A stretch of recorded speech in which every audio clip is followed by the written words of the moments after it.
எந்தன் வாழ்க்கையின் அர்த்தம் சொல்ல பூக்களின் வண்ணம் கொண்டு பிறந்த மகளே என் மகளே.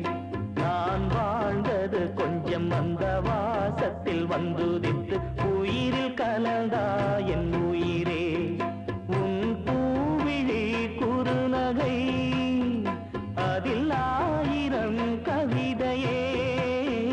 எந்தன் வாழ்க்கையின் அர்த்தம் சொல்ல பூக்களின் வண்ணம் கொண்டு பிறந்த மகளே என் மகளே. நான் வாழ்ந்தது கொஞ்சம் அந்த வாசத்தில் வந்துதித்து உயிரில் கலந்தா